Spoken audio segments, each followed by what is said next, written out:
अगर मेरा वीडियो अच्छा लगे दोस्तों, राधे राधे, तो कमेंट्स ज़रूर कीजिएगा, सब्सक्राइब कीजिएगा मेरे चैनल को और लाइक वाला एक बटन दबा दीजिएगा और कमेंट्स में ज़रूर लिखिएगा दोस्तों कि ये मेरा गीत कैसा लगा आपको।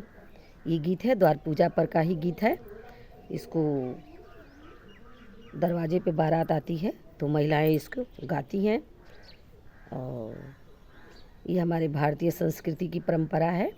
इस गीत को सुनिएगा। द्वार पूजे पर बारात आती है तो महिलाएं इस गीत को कैसे गाती हैं।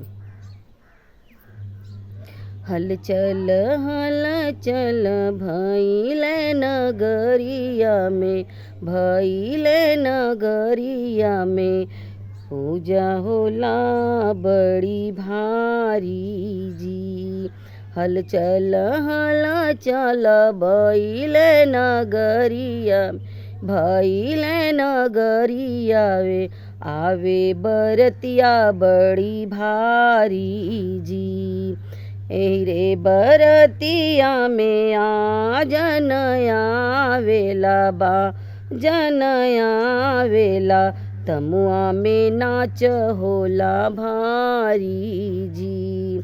एही रे बरतिया में आ जनया वेला बा, जनया वेला, तमुआ में नाच होला भारी जी।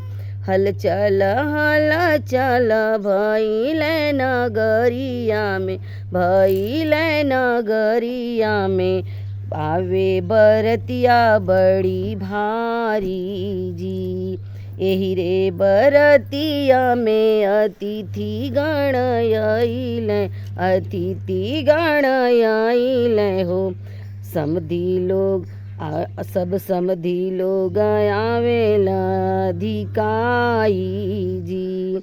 एही रे बरतिया अतिथि गण आइले, समधी लोग आइले हो। द्वार पूजा हो खेला बड़ी भारी जी। हल चल भइले नगरिया में, भइले नगरिया में, द्वार पूजा हो खेला बड़ी भारी जी। एही रे बरतिया में हाथिया जे आवेली, घोड़ावा जे आवेला, मंगल गीत उपचारी जी। एही रे बरतिया में हाथी घोड़ा आइले हो, हाथी घोड़ा आइले हो, मंगल गीत उपचारी जी। एही रे बरतिया में बरती हवा लोग आइले, बरती लोग आइले, स्वागत करीला स्वागत के कैले बानी तैयारी जी।